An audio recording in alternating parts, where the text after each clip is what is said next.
Last question to Steve Swinford of The Times.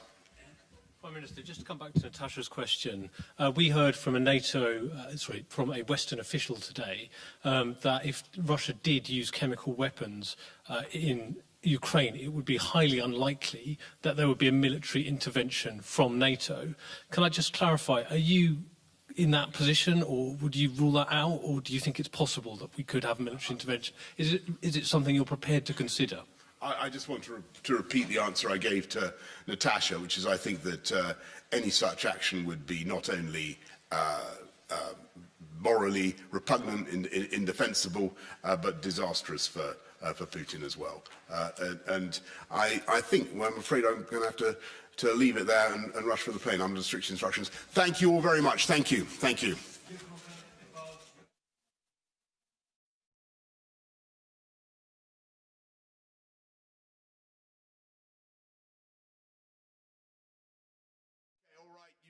Okay. I do remember you, and I'm very sorry to come on. Okay. He remembers me from when I was a journalist. Okay, fair enough. Prime Minister. Yes. So now you have. I'm going to regret this, by the way. That's what you had talked with Mr. Erdogan, and you both the most friends of Ukraine, and Ukrainians hope on you, on Great Britain, and Turkey. And you told that you can provide more armament for Ukraine, but you didn't say about air defense weapons. Yes. It's the main what is necessary for Ukraine, how it to arrange, because you see some of, for instance, your colleague from France, Mr. Macron told that no, we don't want to provide something because we don't want to be part of the war. No. Well, thank you very much. So, as you know, I think one of the most significant contributions that Turkey is currently making are the TB2s, which I think are very valuable.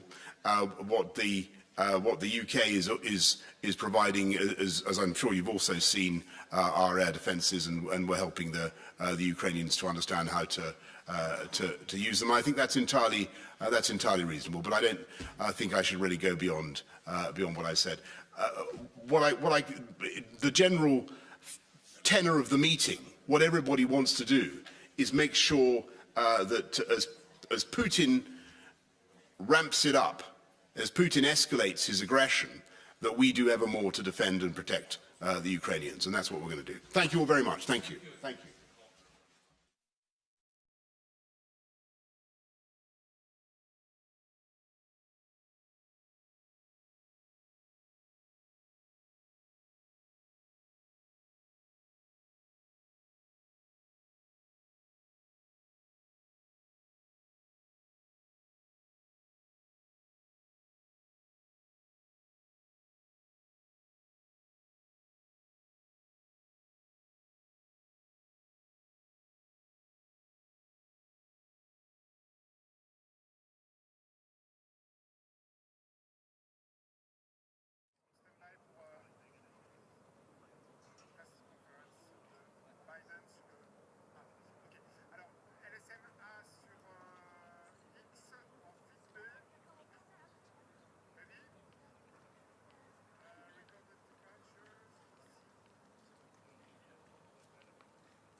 President Biden will take questions from the press after emergency meetings with NATO and other world leaders. This comes 1 month to the day since Russia attacked Ukraine. This is a special report from the Washington Post. I'm Libby Casey. This press briefing was scheduled to happen in about an hour and a half, but it has been bumped up. President Biden is at NATO headquarters in Brussels, Belgium, and they're unveiling a host of new ways to punish Russia and help Ukraine. They range from sanctioning oligarchs to admitting more Ukrainian refugees to the United States. There's been a lot of focus on Russian oil, and there's a question of just how much is being done now versus pushed off to later. Let's go to White House Bureau Chief Ashley Parker, who's been traveling with the president. Ashley, will go to the president as soon as he comes out. But what's the latest in terms of actual agreement among NATO allies? Sure. And I should just say that we got the 2-minute warning, so it looks like the president will be coming out shortly. But there is broad agreement about tightening sanctions on Russia and making it harder to backfill, which basically would allow Russia to avoid existing sanctions. The G7 put out a statement today warning Russia that there will be consequences if they use chemical weapons against Ukraine, which is something that the United States and our allies believe is a real risk and possibility. But it's worth noting that they did not say specifically what these sorts of consequences will be. That's a key question I would expect President Biden to get asked today at this press conference. And then we know the Washington Post broke that tomorrow, on Friday, President Biden is going to announce a major initiative along with Europe to help supply Europe with significant shipments of liquefied natural gas, which is something that would help Europe reduce its energy dependence on Russian gas and oil. We see the president now, so we'll go to Brussels and NATO and the president of the United States. Good evening, everyone. With all the presses here, you must be getting very tired. Am I the 16th or 17th? At any rate, all kidding aside, thank you for taking the time. Today marks 1 month since Russia began its carnage in Ukraine, the brutal invasion of Ukraine. And we held a NATO summit the very next day. At that time, my overwhelming objective in wanting that summit was to have absolute unity on 3 key important issues among our NATO and European allies. First was to support Ukraine with military and humanitarian assistance. Second was to impose the most significant sanctions, economic sanction regime ever, in order to cripple Putin's economy and punish him for his actions. Third was to fortify the eastern flank of our NATO allies, who were obviously very, very concerned and somewhat worried of what would happen. We accomplished all 3 of these, and today we're determined to sustain those efforts and to build on them. The United States is committed to provide over $2 billion in military equipment to Ukraine since I became president: anti-air systems, anti-armor systems, ammunition, and our weapons are flowing into Ukraine as I speak. And today I'm announcing the United States is prepared to commit more than $1 billion in humanitarian assistance to help get relief to millions of Ukrainians affected by the war in Ukraine. Many Ukrainian refugees will wish to stay in Europe, closer to their homes. But we've also will welcome 100,000 Ukrainians to the United States with a focus on reuniting families. And we will invest $320 million to bolster democratic resilience and defend human rights in Ukraine and neighboring countries. We're also coordinating with the G7 and the European Union on food security as well as energy security. And I'll have more to say about that tomorrow. We're also announcing new sanctions of more than 400 individuals and entities in alignment with the European Union. More than 300 members of the Duma, oligarchs, and Russian defense companies that fuel the Russian war machine. In addition to the 100,000 U.S. forces now stationed in Europe to defend NATO territory, NATO established, as you already know, 4 new battle groups in Romania, Hungary, Bulgaria, and Slovakia to reinforce the Eastern Front.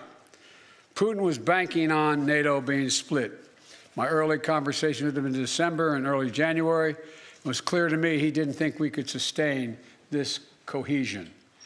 NATO has never been more united than it is today.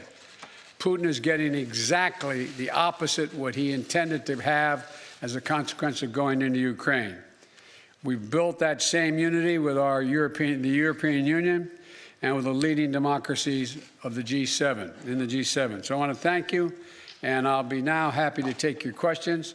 Since there's so many people out there, been given a list. Now, how about Chris of the Associated Press? First question. Hi, thank you, Mr. President. So you've warned about the real threat of chemical weapons being used. Have you gathered specific intelligence that suggests that President Putin is deploying these weapons, moving them to position, or considering their use? And would the U.S. or NATO respond with military action if he did use chemical weapons? You know, on the first question, I can't answer that. I'm not going to give you intelligence data, number one. Number two, we would respond. We would respond if he uses it.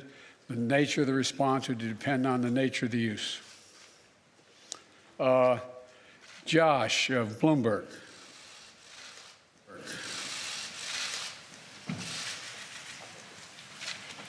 Perhaps I'll just project, Mr. President.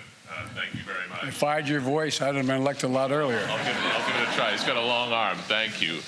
Can you talk to us about two things, sir? One, since your conversation with President Xi of China, have you seen any indications of action or lack of action from China that has led you to believe whether they will intervene and help Russia, either with the sale of arms or the provision of supplies to support this war in Ukraine? And secondly, can you say whether the conversation today turned to the subject of food shortages and what the U.S. will do to address wheat shortages in particular as a result of this war? Thank you. On the first question relating to President Xi Jinping of China, I had a very straightforward conversation with Xi now, I guess it's 6 days ago, 7 days ago, in that range. And I made it clear to him, I made no threats, but I made it clear to him that make sure he understood the consequences of him helping Russia, as had been reported and as what it was expected. And I made no threats, but I pointed out the number of American and foreign corporations that left Russia as a consequence of their barbaric behavior. And I indicated that I knew how much he, because we had long discussions in the past about his interest in making sure he had economic relations and economic growth with Europe and the United States, and indicated that he'd be putting himself at significant jeopardy in those aims if, in fact, he were to move forward. I am not going to comment on any detail about what we know or don't know as a consequence of that conversation. But tomorrow, is it tomorrow or next Monday that Ursula's having that conference with China? The 1st, on April 1st. We've had discussions because I think that China understands that its economic future is much more closely tied to the West than it is to Russia. And so I'm hopeful that he does not get engaged. We also did discuss today that there's a need for us to set up, NATO to set up, and the EU to set up a system whereby we have an organization looking at who has violated any of the sanctions and where and when and how they violated them. And that's something we're going to put in train. It's not done yet. So with regard to Xi, I have nothing more to report. With regard to food shortages, yes, we did talk about food shortages. And it's going to be real. The price of these sanctions is not just imposed upon Russia. It's imposed upon an awful lot of countries as well, including European countries and our country as well. And because both Russia and Ukraine have been the breadbasket of Europe in terms of wheat, for example, just to give you one example. But we had a long discussion in the G7 with both The United States, which has a significant, the third largest producer of wheat in the world, as well as Canada, which is also a major producer. And we both talked about how we could increase and disseminate more rapidly food shortages. And in addition to that, we talked about urging all the European countries and everyone else to end trade restrictions on sending limitations on sending food abroad. And so we are in the process of working out with our European friends what it would take to help alleviate the concerns relative to food shortages. We also talked about a significant major U.S. investment, among others, in terms of providing for the need for humanitarian assistance, including food, as we move forward. Tarina of the Wall Street Journal. Watch out you don't get hit in the head there now. Mr. President, in your view, does President Zelensky need to cede any Ukrainian territory in order to gain a ceasefire with Russia, or is that completely off the table? And then also, do you think that Russia needs to be removed from the G20? On the latter point, my answer is yes. That depends on the G20. That was raised today, and I raised the possibility, if that can't be done, if Indonesia and others do not agree, then we should, in my view, ask to have both Ukraine be able to attend the meetings, as well as basically Ukraine being able to attend the G20 meeting and observe. With regard to, what was the first question? If you think that Ukraine needs to cease, to give up any territory in order to get a ceasefire. That is a total judgment based on Ukraine. Nothing about Ukraine without Ukraine. I don't believe that they're going to have to do that, but that's a judgment. There's negotiations, that are discussions, I should say, that have taken place that I have not been part of, including the Ukrainians, and it's their judgment to make. Cecilia, ABC. There you are. Oh, absolutely that way. Thank you. Sir, you've made it very clear in this conflict that you do not want to see World War III. But is it possible that in expressing that so early that you were too quick to rule out direct military intervention in this war? Could Putin have been emboldened knowing that you are not going to get involved directly in this conflict? No and no. You do not believe that? And to clarify on chemical weapons, if chemical weapons were used in Ukraine, would that trigger a military response from NATO? It would trigger a response in kind. Whether or not you're asking whether NATO would cross, we'd make that decision at the time. And my final question, because you're heading to Poland tomorrow, do you think that getting a first-hand look at the effects of this war on these millions of Ukrainians who have fled their country could change the way that you might respond? I don't think so, because I've been to many war zones. I've been in refugee camps. I've been in war zones for the last 15 years, and it's devastating. And but the thing you look at the most is you see these young children. You see children without parents that are in those camps or in refugees. You see women and husbands, men and women who are completely lost and have no nose. You see the look, that blank look on their face, that absolute feeling of, my God, where am I? What's going to happen to me? And so what it will do, it will reinforce my commitment to have the United States make sure we are a major piece of dealing with the relocation of all those folks, as well as humanitarian assistance needed both inside Ukraine and outside Ukraine. For example, this is not something that Poland or Romania or Germany should carry on their own. This is an international responsibility. The United States, as a leader, one of the leaders in the international community, has an obligation to be engaged. to be engaged and do all we can to ease the suffering and pain of innocent women and children and men, for that matter, throughout Ukraine, and those who have made it across the border. I plan on attempting to see those folks, as well as I hope I'm going to be able to see, I guess I'm not supposed to say where I'm going, am I? But anyway, I hope I get to see a lot of people.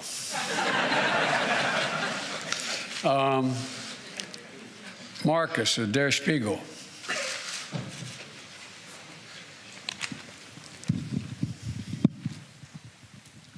Thanks, Mr. President.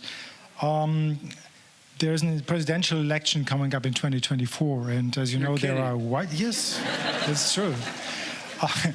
And there are widespread concerns in Europe that a figure like your predecessor, maybe even your predecessor himself, might get elected president again.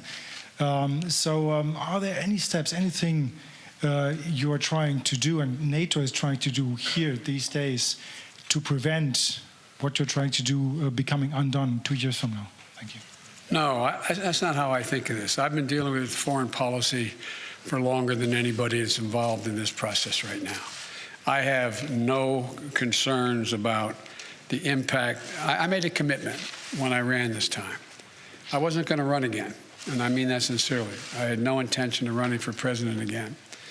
And until I saw those folks coming out of the fields in Virginia carrying torches and carrying Nazi banners and literally singing the same vile rhyme that they used in Germany in the early 20s, or 30s, I should say. And then when the gentleman you mentioned was asked what he thought, and a young woman was killed, a protester, and he was asked what he thought, he said, "They're very good people on both sides." And that's when I decided I wasn't going to be quiet any longer. And when I ran this time, and I think the American press, whether they look at me favorably or unfavorably, will acknowledge this, I made a determination. Nothing is worth, no election is worth my not doing exactly what I think is the right thing. Not a joke. I'm too long in the tooth to fool with this any longer. And so we're a long way off in elections, a long way off. My focus, if any election, is on making sure that we retain the House and the United States Senate so that I have the room to continue to do the things that I've been able to do in terms of grow the economy and deal in a rational way with American foreign policy and lead the world, be the leader of the free world. So, but it's not an illogical question for someone to ask. I say to people at home, imagine if we sat and watched the doors of the Bundestag broken down and police officers killed and hundreds of people storming in. Or imagine if we saw that happening in the British Parliament or whatever. How would we feel? And one of the things that I take some solace from is I don't think you'll find any European leader who thinks that I am not up to the job. And I mean that sincerely. It's not like, whoa, it's that. The point is that when the first G7 meeting I attended, like the one I did today, was in Great Britain. And I sat down and I said, America's back. And one of my counterparts, colleagues, as head of state, said, for how long? For how long? And so I don't blame, I don't criticize anybody for asking that question. But the next election, I'd be very fortunate if I had that same man running against me. Thank you very, very much.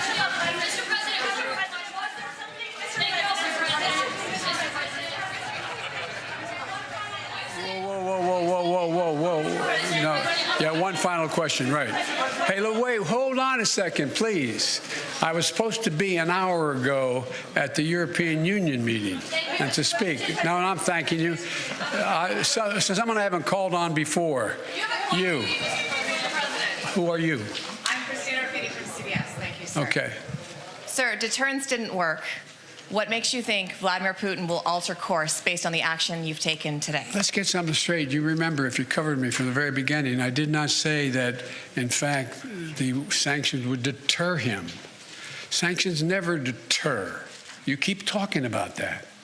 Sanctions never deter. The maintenance of sanctions, the increasing the pain, and the demonstration why I asked for this NATO meeting today is to be sure that after a month we will sustain what we're doing, not just next month, the following month, but for the remainder of this entire year. That's what will stop him. You believe the actions today will have an impact on making Russia change course in Ukraine? That's not what I said. You're playing a game with me. I know. The answer is no. I think what happens is we have to demonstrate the purpose. The single most important thing is for us to stay unified. And the world continue to focus on what a brute this guy is. And all the innocent people's lives are being lost and ruined and what's going on.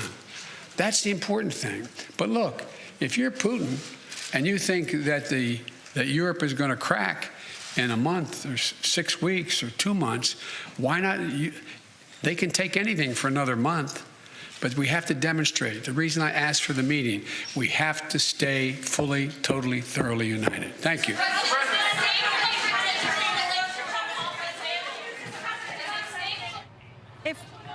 President Biden wrapping up a news conference amid meetings with NATO and G7 leaders. You heard him there say he is late to his next meeting. You know, the president calling for unity among these nations as they try to penalize Russia. He announced some news we got earlier this morning that the United States will take 100,000 Ukrainian refugees. He also called on Russia to be ejected from the G20, and the president also let slip that he'll be meeting with Ukrainian refugees tomorrow. Let's go to my guest, James Hohmann, who's here in Washington. So, James, first of all, let's talk about how President Biden ended with sort of a reality check on just what these nations can do and just what the long effort will have to be when it comes to sanctions and countries standing unified against Russia. Yeah, Libby, he was trying to manage expectations there at the end because this isn't going to be easy. Even if you push Russia into a Great Depression, that doesn't necessarily mean that they're going to withdraw from Ukraine. And so it is quite important, as the president was just saying, to project resolve and that they're not going to start to roll these back in 3 months or 6 months without some kind of change in behavior by Russia. And we're already seeing these fights play out in Europe. Just in the last few minutes, while the president was talking, Italy announced that they will not give in to a Russian demand to pay for oil with rubles because the contract says that oil can be bought with dollars. Basically, this is a way that Russia is trying to prop up its currency, which has collapsed. And Russia is saying they're going to cut Italy off from oil unless they give in on this ruble question. Italy doing this is part of this unified European Western NATO response. And these kinds of brinksmanship fights are going to continue to play out. And what Biden was saying is that the U.S. needs to continue to stay resolved. All right, let's talk about oil and gas and what we're watching for in terms of, figuring out how much Russia is cut off from its big customers in Europe, because this is a question about how much it could essentially hurt Europe, but what is Europe willing to take if it means ultimately harming Russian economy? Yeah, absolutely, and that's the balance. And the president is right to note that we are going to suffer too from sanctions. It's not just the Russians. Europeans especially are going to suffer because it's going to make energy more expensive. It's going to mean shortages. And we actually have this handy graphic here of where Russia's oil exports go to. They're producing more than 7 million barrels a day. And most of it is going to Western countries that are tapering off how much they use. The problem is that China and India and other countries can still buy the Russian oil, but they're buying it at bargain basement prices, and Russia doesn't get dollars for it from these other countries. The announcement that President Biden is going to make tomorrow, which the Post scooped, is that we essentially are working with the Europeans to route liquefied natural gas. It's basically natural gas that's cooled down so that you can transport it in large quantities and then it's heated up to expand again. What that means in practice is that the U.S. has worked with our Asian allies to ensure that shipments that were going to go to Asia are now going to be rerouted to Europe. That means that Asia is going to have to refire up some of its coal-fired plants. That is bad for climate change. But the focus right now is on checking Russia. So that is a pretty significant announcement because Europe gets 45% of its natural gas from Russia. So reducing that dependency is vital to really effectively executing this squeeze play on Moscow. Let's bring Emily Ruhala into the conversation. She's the Washington Post Brussels bureau chief, and she's been following the president's movements around the city. Emily, welcome. First of all, let's talk about what NATO and these other alliances are trying to accomplish this week at these meetings versus what maybe really kicked to the summer and kicked down the road. Well, there's a lot of the agenda. As you know, there was 3 summits today. We had a meeting of NATO, we had G7 leaders, and we had the European Union. I think, as James said, the key overall message was trying to shore up unity and keep everyone saying the same things, striking the same tone going forward. But that is getting increasingly hard 1 month into the war, with the situation not resolving, with things increasingly grim on the Russian side. I think we're starting to see some cracks in the European response. Tell us more about that. Well, I think James was right to bring up energy. That's really at the heart of it. Here in Europe, the mood has been solemn and united. There's been successive rounds on sanctions on Russian oligarchs. There's been a plan to cut the use of Russian oil and gas. But Europe is really split on how far it can go. There's a bunch of countries, particularly the Baltics, countries in Eastern Europe, who say, let's stop playing around. We're paying Vladimir Putin money every day, funding his war by importing oil and gas.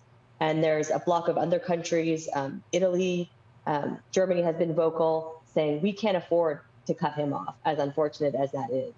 And I think 1 month into this horrible war, the allies really need to tackle how far and how quickly they're willing to go and how they might share the costs of these policies as they try to hit Putin. We see President Biden leaving NATO headquarters. He was just sent off there by the NATO Secretary General Jens Stoltenberg. And we saw also there the Defense Secretary of the United States with President Biden. Emily, there is this question of unity and the optics of unity versus the substance of unity. What does it mean to have all these countries be able to scramble and get this on the calendar, be there in person for these emergency meetings this week? It means a lot, and the sort of show of solidarity, the extent to which leaders have, as you said, been willing to fly to Brussels and meet. We've had multiple extraordinary summits at NATO with defense ministers, now Biden here, and we had a major EU summit in France just a few weeks ago. So the message they're trying to send is you won't divide us. We are together, we are working together, and there's nothing you can do about it. I think that message is still ringing true to a large extent. People here in Europe are watching this and reading this and are filled with a sense, I think, of purpose.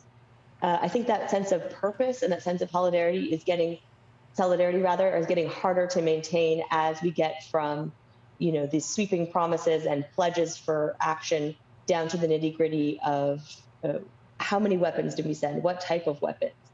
What are the limits on the type of weapons that we send? And then as well on sanctions, what is the cost? What does this mean for inflation? What does this mean for European consumers? These are the types of conversations that are happening in European capitals right now, and certainly in Brussels today. Emily, one of the things that the president was asked about today and that you've been reporting on is this question of chemical weapons and whether the Russians could use chemical weapons, what the response would be, and just how much it would be united, how much of this would come from Washington as well as other world leaders. We didn't get a detailed explanation, of course, from President Biden today, as is not surprising, of what would be done as a countermeasure. But talk to us about the concerns of chemical weapons use, both on the people of Ukraine and also how it could affect other people in Europe. Sure. We've been seeing perhaps in the last maybe week and a half, European leaders, NATO officials, and now President Biden starting to warn about this. Basically, it started with warnings from the United States and its allies that their intelligence showed that Russia might use chemical weapons, perhaps in a false flag event. That's sort of where the conversation started.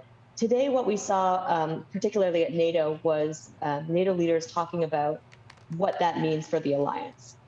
Specifically, the idea that NATO is now at a heightened alert for the use of biological, chemical, or nuclear weapons, and also that NATO and allies have pledged to support Ukraine in dealing with the possible use of this type of weapon.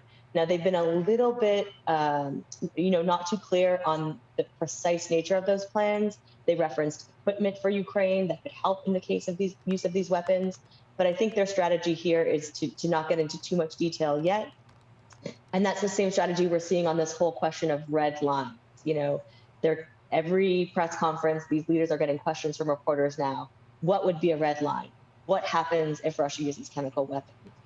How would NATO respond? And the strategy so far seems to be to play that a little bit close to the chest, to perhaps leave NATO's position a mystery for now. Emily, we got some news out of this press conference when President Biden was asked if Russia should be kicked out of G20. Let's listen to his response. My answer is yes. That depends on the G20. That was raised today, and I raised the possibility if that can't be done, if Indonesia and others do not agree, then we should, in my view, ask to have both Ukraine be able to attend the meetings, as well as basically Ukraine being able to attend the G20 meeting and observe. Emily, break down the significance of that for us. Yeah, this is the first time that I've heard Biden say that. I think it's quite interesting, and it gets at this broader question of how far the U.S. and its allies can go to sort of isolate Russia in the international space. So, giving it the boot from the G20 would be one thing. As Biden said, if that's not possible, perhaps there's a way to bring others in a show of solidarity. And this is a question that's coming up in other venues. We see Russia sparring with the U.S. and others in the United Nations, for instance. And I think it gets at an important question, and something that I see a lot of debate about, particularly this week, which is, to what extent is Russia isolated? Certainly, if you're sitting in Brussels, if you're reading communiques from the G7, or listening to President Biden, it sounds like they are very isolated. But one thing to consider is that there are other venues, certain bodies within the UN, its relationship with China, relationship with other parts of the world, where Russia does still have allies and is selling its products and is still engaged in the international space. So what's interesting to me about that G20 question is to what extent that might signal a broader strategy to try and isolate Russia within international organizations and some of the challenges that might raise. Finally, Emily, we're seeing the Europa building there with the European Council. What should we expect or watch for out of this next meeting that the president goes into? So President Biden is going to address the council tonight, and I think it'll be interesting to see what tone exactly he strikes. I know that there's also going to be an address via video from President Zelensky. His appeals to EU lawmakers and EU officials have been very emotional and impactful here so far. One of his early appeals played a major role in getting sanctions going back about a month ago. On the EU side, the heart of the conversation is the next round of sanctions. I think we'll see some sanctions potentially on Belarus, and also a new mechanism to try and stop sanctions evasion that Biden previewed earlier today. And then looking ahead to tomorrow, the deal that James mentioned that the Washington Post scooped that might see the U.S. providing some LNG to Europe to help them with that switch away from Russian oil and gas. Emily Ruhala, thank you so much for talking with us from Brussels. Really appreciate it. Thank you. And let's go now to Kyiv. and our colleague Sudarshan Raghavan, who's been reporting from there. Sudarshan, it's so good to see you, and we're grateful to have you with us. Talk to us about the situation in Kyiv right now. How much does it feel like a city under attack? Well, the past few days, it's been a mixed picture. There certainly have been attacks, especially in residential areas. We hear during the night, we hear shells landing as well as outgoing shells. There's definitely a war going on in here, but it's not the same extent as what we're seeing in other cities such as Mariupol or Kharkiv, where the bombardments have been a lot heavier, and there's been a siege where people are suffering from food shortages, electricity, and water, a lack of them. But nevertheless, what you're also seeing what's interesting happening here in Kyiv is there's a sense of a new normal emerging. You're seeing some signs of life returning back to the city, taking advantage of this somewhat lull in the violence. You're seeing some restaurants open. There's a hair salon open right behind the hotel where I'm staying at. The other day, I saw a couple jogging with their dogs. So people are, and for people of Kyiv, this is also a way of it's a form of resilience, it's a form of standing up to the Russians to show that they cannot be cowed, even though they're under such strenuous situations, and including the possibility of getting bombarded even more by Russian missiles and rockets.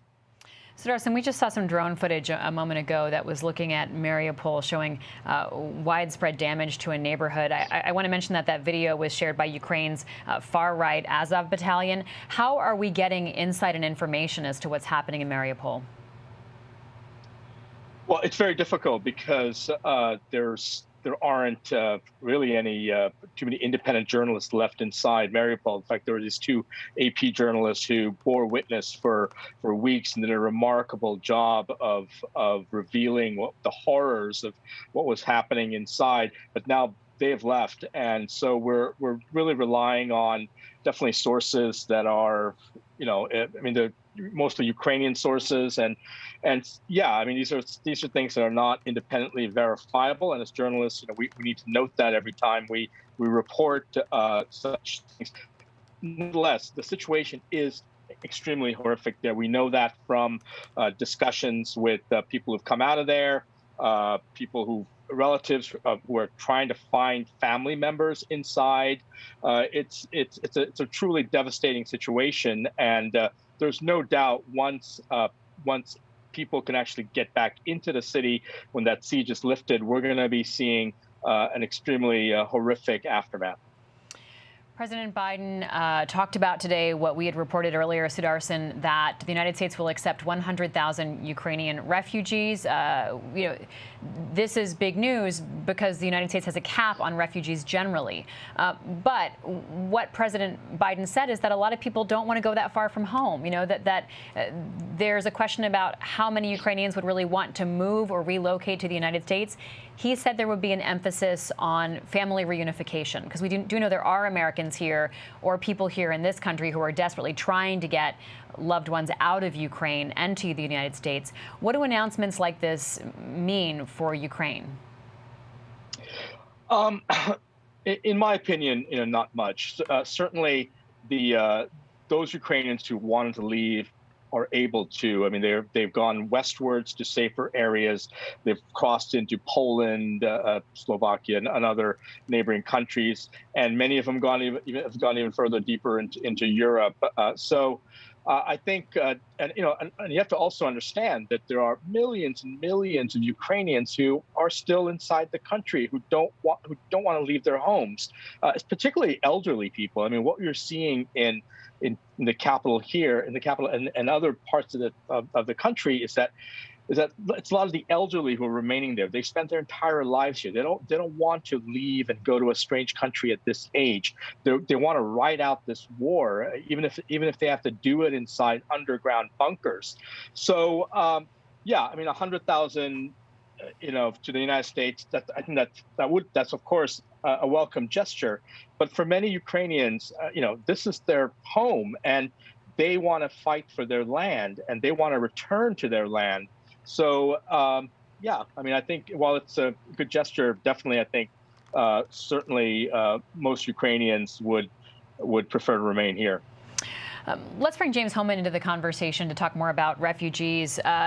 James, the Post's latest reporting says 1 in 4 Ukrainians have been forced out of their homes. Now, of course, some have stayed within Ukraine's borders, and they are people on the move, essentially, within their own borders. But there are those who have crossed over. And we did get an indication today from President Biden that he may be meeting with some of them. He sort of laughed and said, I'm not supposed to tell you where I'm going and what I'm doing. But he talked about the plight and pain of refugees. Tell us what we know about where the ones who are leaving the country are going. Well, Libby, 3.3 million refugees have now left. And you're right that, and Sudarshan is absolutely right, that most are staying. 1 in 4 people have had to leave their homes. That's out of 40 million people. Ukraine is a country about the size of Texas, and its population is about the size of California's. So 10 million people are out of their homes. Only 3.3 million of them have left the country. A lot of them have moved internally inside Ukraine toward the west, which has been somewhat protected so far from a lot of the Russian attack. President Biden tomorrow is going to Poland, and that is where 2.1 million refugees have gone. The mayor of Warsaw, the leaders of Poland in both parties say, we've been incredibly welcoming, but we're at our saturation point. I talked to a head of state from a Western European country last week who was trying to quantify just the number of refugees they're getting. This is the largest since World War II as a percentage of their population, much larger than 100,000 refugees, which is a huge number of people, is as a percentage of our population. And so what Biden is trying to do is to show Europe, the reason he's making this announcement while he's with all these European leaders is because there is this real fear that the massive Ukrainian influx, while people want to be supportive and help, is going to be politically destabilizing for Western Europe, the way that the Syrian influx was in 2014 and 2015 when it led to the rise of a lot of ultra-right parties. It was a huge factor in contributing to Brexit, the British leaving the European Union. So the Europeans are nervous that 3.3 million have already come, but a lot more will be coming, and they need for them to go somewhere because they can't all stay in Poland. And Poland, I should say, is really pulling out all the stops. They're looking for all the space they can find. A lot of Europeans taking in Ukrainians who are coming. Even the Polish government took a former Soviet-era apartments for Soviet diplomats that have been empty since the end of the Cold War in 1991, and they're putting Ukrainian refugees there. It can't be that great a living condition, but it's better than being stuck on the field of battle. Well, Sudarshan, it brings the question to mind of how long are these people displaced, right? Like, is this a temporary displacement of a couple of weeks, a couple of months, or are we looking at something much more long-term? How much are Ukrainians talking about the temporary or permanent nature of all this? Well, as each day goes by, as each week goes by, people are here resigned to the fact that this war could last weeks, months longer. You're already, you're seeing this militarily around the capital. The Russian movement has stalled around the capital, and there's constant concern now that they may end up resorting to more bombardments here. So even as people are trying to move on with their lives in the capital, there's still a lingering fear and concern that this war is far from over, that perhaps the worst is yet to come. So, a lot of it's going to depend on it's been a month now. A lot of it's going to depend on what the Russians are going to do next. Can they bring in more reinforcements? Can they open up their supply lines again? Can they bring in more equipment? Because right now, they're being pushed back in some places. Ukrainians are taking advantage of their weaknesses to push them back in certain areas. But how long will that last? That is a big question here. So it's people are, as I said, people are trying to live with this new normal, but at the same time, they're really concerned that this war is far from over. Sudarshan Raghavan, thank you so much for talking with us from Kyiv. Please stay safe, and thank you for all of your reporting. Appreciate it. Well, in the Ukrainian capital, ordinary people have been taking up arms to try and help defend their city. Our colleague, Washington Post video journalist John Gerberg, spent time with one soldier who previously served in the U.S. military. Most of us here, we knew each other since it started. So when it started, we start giving calls to each other. Hey, what's up? What we're doing? What we're gonna do? Come here. We'll see what happens. And somehow it formed into a very good bond and a nice group of professionals. Although we look like pirates, but we are highly professional. I was born here in Kiev, but when I was 18, I moved to the United States. I joined the U.S. military in 2012 with one tour to Afghanistan. After the army, I joined film school, New York Film Academy in LA.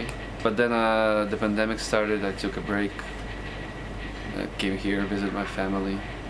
I was about to go back, but my plans have changed, as you see. I see a 19-year-old. All right, that's a reporting from Kyiv. You know, our colleagues, James, are talking to Ukrainians, people who are taking up arms, who are trying to figure out just how they can help their country, whether they are there in person or whether they are overseas. You've got that map there showing us the NATO countries, also Russia and Ukraine. Can you talk to us about this question of just how isolated Russia can really become? I mean, we can break down the sanctions, we can talk about the efforts that are being taken, but ultimately, what is the goal here of trying to cut Russia off? The feeling is that if Russia does not pay a price, then Putin will keep going. You can see that NATO countries here in blue. The fear initially was that if Russia was able to quickly conquer Ukraine, they would go into Moldova, potentially even Finland, which is not a NATO member, but the Baltic states, Estonia, Latvia, Lithuania, each have a tiny population, all of them much smaller than Ukraine. And so the feeling was that you had to send a message that there would be consequences. And there's a widespread sense, including from a lot of people who were involved in making those decisions, that the United States and Europe didn't respond forcefully enough in 2014 when Putin annexed Crimea and took Donetsk and Luhansk. But you're absolutely right that Russia has its own bilateral relationships with a lot of countries, including countries the United States considers to be close allies. And it's notable that Turkey, which is a NATO member, for example, is one of the biggest tourist destinations for Russians. And even though their military has been selling drones to the Ukrainians, they've tried to keep it secret. They don't want to talk about it because they don't want to destroy their relationship with Russia, even though the United States, under Article 5 of the NATO Charter, is obligated to go to war to defend Turkey if it's attacked by Russia. You know, Indonesia is a country that Biden mentioned, called out by name. That's one of those countries that we think of as an ally, but it also, a lot of tourism revenue to that country comes from Russian visitors. There's a pretty significant trade dynamic. So all of that makes it harder to contain Russia. President Biden arriving at the Europa building, site of the European Council, where the President of the United States will be speaking in just a little while. Let's bring Rhonda Colvin into the conversation as we watch this moment and these photos. These walk and talks are significant in their own right, Rhonda, because they show unity. And that's exactly what these countries and these leaders want to portray. The head of the European Council there, Charles Michel. Rhonda, let's talk about the role Congress has in all of this and how unity extends not just among these international partners, but also the question of unity back in the United States. That's right, and I will say that there was concern, about a month ago as things began to escalate into this conflict that there were members of Congress who were concerned that NATO would not have its act together, that it may not be unified. So even though it seems pretty obvious that today the president is there to show this force of unity with these other countries, this was a real question. We have to remember that just a few weeks ago, there was question of if NATO would gather together in support of Ukraine, if they could, because again, Ukraine is not a NATO ally at this point. So I know I spoke to a member of the House Intelligence Committee, a Democrat, who said he was concerned that... Rhonda, let's hold on a moment. Brussels, your presence here and your participation in this European Council meeting is a very strong signal. Our unity is rock solid, and we are very, very pleased to coordinate, to cooperate with you. These are difficult times, challenging times, and we need to take the right and the intelligent decisions for the future, for the security, for the stability, and thank you for this excellent cooperation and coordination. Well, I came to congratulate a man who just got reelected without opposition. I dream about that someday. But look, from the very beginning, I was of the view the single most important thing that we have to do in the West is be united. I'm not saying that, that's not a euphemism. I mean it literally, literally. I spent some time with Vladimir Putin back in November and December. And we had a conference in Switzerland at the time, and it was clear to me, and it was to you, that his intentions were very different than benign intentions. And one of the things that he's tried to do, his overwhelming objective, and I've been speaking about it for a year and a half, his overwhelming objective is to demonstrate that democracies cannot function in the 21st century because things are moving so rapidly. They require consensus, and it's too difficult to get consensus, and autocracies are going to rule. As a matter of fact, we've lost more democratic countries, fewer democratic countries today than there were 10 years ago. And so from the very beginning, my objective, and I had a great partner in this, was to see to it that we built total, complete unity among the major democracies of the world. I'm not joking about that.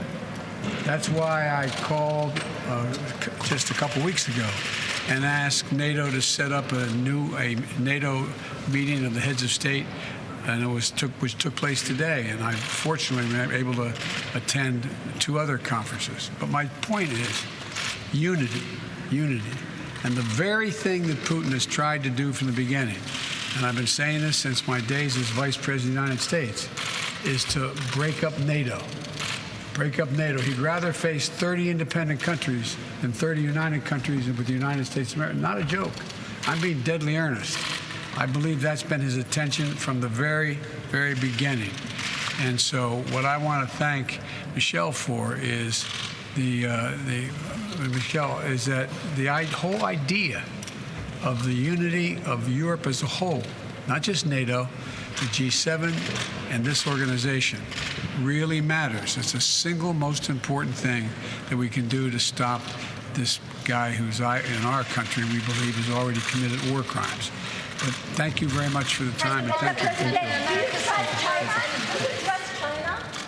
you. Yes, we will discuss China. I've spent some time with Xi Jinping, and I hope we're going to get a chance to discuss China.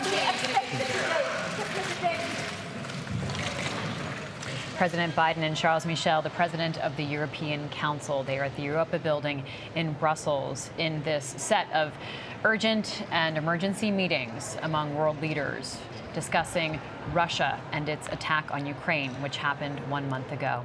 Rhonda Colvin, we were just talking about unity and the theme of unity that President Biden was trying to get at.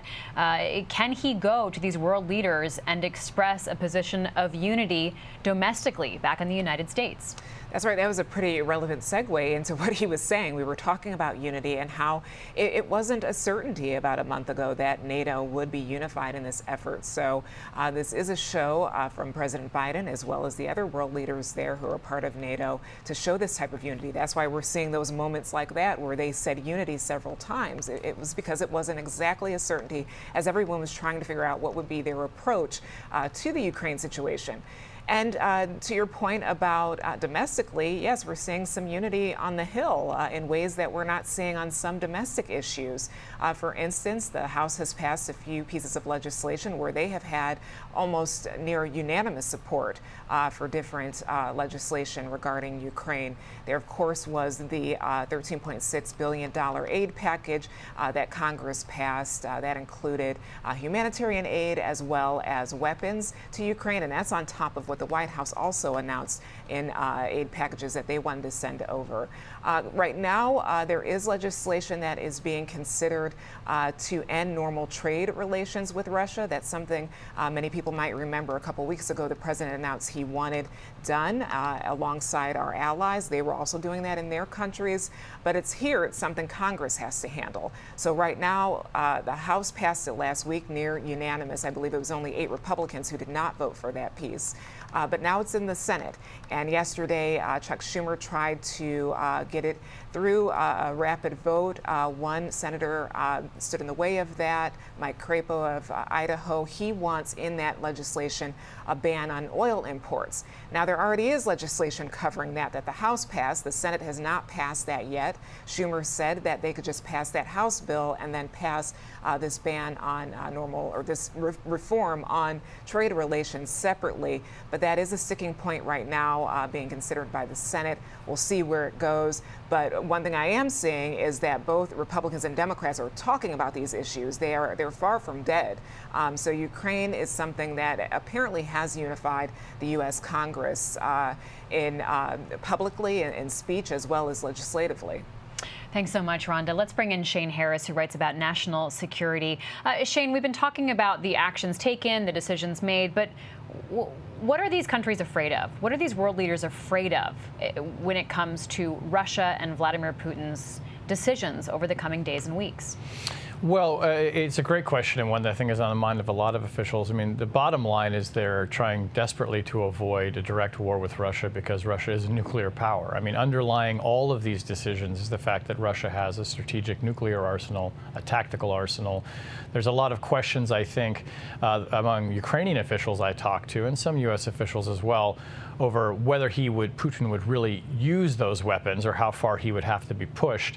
But he has, tremendous leverage because of that fact, and that has been always true in these, negotiations, and something that's been stressing, frankly, even the alliance that has come together very strongly. And of course, also there is energy dependency. I mean, Europe is far more dependent on Russian energy than the United States is, and it's a decision that they have to take very seriously. In some ways, it's more costly to our European allies to issue these sanctions and to forgo energy than it is for us, even though Americans are paying a higher price at the gas pump. So we're insulated in some ways from these things. But I think that underlying all of this, the question of whether or not Russia would use those nuclear weapons if Putin felt cornered, I think that is the very grave fear, understandably so. There's so many questions about just what it will take for Vladimir Putin to either come to the negotiating table in a genuine way, or what would push Vladimir Putin in very dangerous directions, not just for Ukraine, but for the world. And so as we watch, and as people who think about national security and the global dynamics, watch Ukraine put up a fight and hold out far longer than many had predicted. Talk to us about the tension between hope for Ukraine to prevail in some way and concern that it will only box in Vladimir Putin, who could react, like a trapped cat, essentially. Right. I think most world leaders have been very impressed and surprised by the force of the Ukrainian resistance, how well their military has performed. Obviously, a lot of that comes down to how poorly the Russians have performed, and we've seen some pretty, staggering lack of planning, and I think a lot of assumptions on Putin's part that this would be a fairly easy invasion and that he would quickly take the country. That hasn't proved to be the case. I think to some degree the Ukrainian success actually works against it a little bit, because it allows the West to say, well, look, you're doing so well on your own right now. You don't need us to give you a no-fly zone. You don't really need us to give you airplanes. So we'll see how long that they can hold out and turn some of these tactical victories into maybe turning the momentum of the war. I think we're not there yet. What's happening now, the Russian strategy that I think we're seeing play out, is very similar to what they did in Syria. It's very similar to what they did in Chechnya, where you're going to see just this constant bombarding and pummeling of these cities to basically force the Ukrainians into submission. And I continue to wonder, as I have since the beginning of this war, when images of, dead children, of destroyed buildings, and the specter of chemical weapons, which is looming out there, as those pictures come back to Western audience, will a political pressure build on leaders there to do more and to become more involved? This is a very dynamic situation. It's not static. But I think Russian aggression could fuel calls in the public for more intervention. Shane, let's listen to President Biden's response when he was asked today by a member of the media, what makes you think Putin would alter course based on the actions that are being taken today? Let's watch. Sanctions never deter. You keep talking about that. Sanctions never deter. The maintenance of sanctions, the increasing the pain, and the demonstration why I asked for this NATO meeting today is to be sure that after a month we will sustain what we're doing, not just next month, the following month, but for the remainder of this entire year. That's what will stop him. Shane Harris, what are the thoughts about that sustained approach?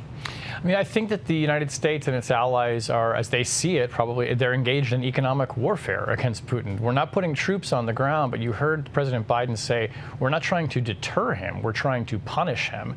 What they ultimately want to do is force him to make real negotiations and concessions.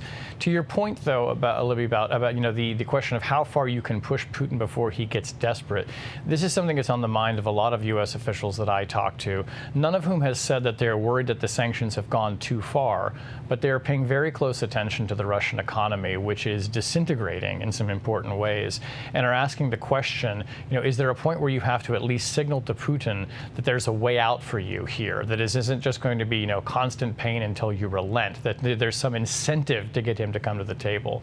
I think U.S. officials have been very careful about telegraphing that publicly. I think they feel extremely confident right now that they kind of have him in a box. We'll see how long that lasts, because again, a corner of Putin is a very dangerous one, and ultimately he has what he sees as a trump card. Thanks so much, Shane Harris. Rhonda Colvin, let's go to you for these conversations that are happening among members of Congress about this very thing. They're thinking about a couple different audiences. The American public, that Shane said, is horrified by the images they're seeing. Also an American public concerned about high prices. And then there's the question of how much pressure is successful versus potentially cornering an erratic world leader. Yeah, you've sort of heard the question of sanctions evolve on the Hill. At first, it was that was the measure that should be taken early on, and then you have heard some Republicans say that perhaps sanctions were too late, and some Democrats as well. So there's sort of been an up and down in terms of how Congress members have been addressing the issue of sanctions. What I am hearing right now is that members do want to appear supportive of sanctions and say that they are working, just as Biden did, so they are sort of standing behind him on that. But there has been sort of a debate on if they are working, if they were too late. And again, perhaps we won't see that until the smoke settles here, and who knows when that might be. But right now, members of Congress are supportive of the idea of sanctions and tightening them up to and adding on to them. And in fact, some of the legislation that they are currently considering would extend even more sanctions, especially because this is a humanitarian crisis. So that piece of legislation that I mentioned that the Senate is still deliberating on, that does include more mention of sanctions. And members of Congress are also talking about going after the oligarchs. That was brought up in one hearing I was in last week, and that seems to be a concern as well. So it appears that members of Congress, because really when it comes to any sort of conflict and how the U.S. responds, the legislative branch is more responsible for any money like the aid packages or weapons to be sent. And then if we were to involve our troops, they of course would be involved in that decision about war powers. But right now they're sort of just reacting to what they are seeing, what they're hearing from constituents as being the top issues right now. Thanks so much, Rhonda Colvin. James, let's go to you to talk about just what comes out of this slew of meetings happening in Europe right now. What does President Biden need to come home with? And what does Volodymyr Zelensky think about and grapple with as he watches all these world leaders mingle and talk and meet and give speeches? Zelensky has continued his world tour of Zoom speeches since we saw him speak to a joint session of Congress last week. He's talked to Japan and Israel and a handful of other countries. And this morning, he talked to the NATO leaders, including President Biden, in Brussels. Notably, this time he did not call for a no-fly zone because he knows that's a no-go. Olaf Scholz, the Chancellor of Germany, said yesterday that would happen over his dead body. But what he did ask for are more tanks and more planes. And he said, if you give me 1% of the weapons that NATO has, which would include the United States, Ukraine will win this war. So for Zelensky, it continues to be about using the moral power of his office and his winning personality to convince these NATO leaders, if they're not going to get involved directly in the conflict, to support him as much indirectly as possible, including potentially in clandestine ways. What's notable, President Biden has said publicly, is that we've now moved groups to Hungary, Slovakia, Bulgaria, and Romania. So the United States now has put significant numbers of U.S. troops. President Biden said there are 100,000 U.S. troops in Europe right now, along every single NATO country that borders Russia. So they have essentially fortified, from the perspective of NATO more than the perspective of what does Zelensky want, they've fortified the eastern flank of NATO. And that is significant. And one of the things that President Biden's trip is designed to do is to reassure those countries on the border with Russia, especially the Baltic states, Estonia, Latvia, Lithuania, which could be cut off. There's only a 40-mile stretch between Russia-controlled territory that the U.S. is going to keep troops, American troops in those countries as a tripwire to defend against a Russian invasion. Well, we will keep watching how all of this develops. Thank you so much, James. A historic day in Brussels as President Biden meets with allies and calls on the G20 to expel Russia. He also announced the United States will welcome 100,000 Ukrainian refugees. I would like to thank you for watching with the newsroom of The Washington Post, and thanks to all of our colleagues for joining us today and covering this essential story from Washington, from Brussels, from Kyiv, and beyond. Have a good afternoon. Sometimes you have to see to believe and witness history as it unfolds. When the news is breaking, watch with the newsroom of The Washington Post. We explain what's happening and why it matters. Thank you for choosing to watch the headlines as they're being written by our journalists. You can subscribe with a special offer at washingtonpost.com/watch. Subscribing through that link lets everyone here, from the front lines to the control room, know that you care about our continued efforts to inform the public, protect the First Amendment, and foster a healthy democracy. We could not do this without you.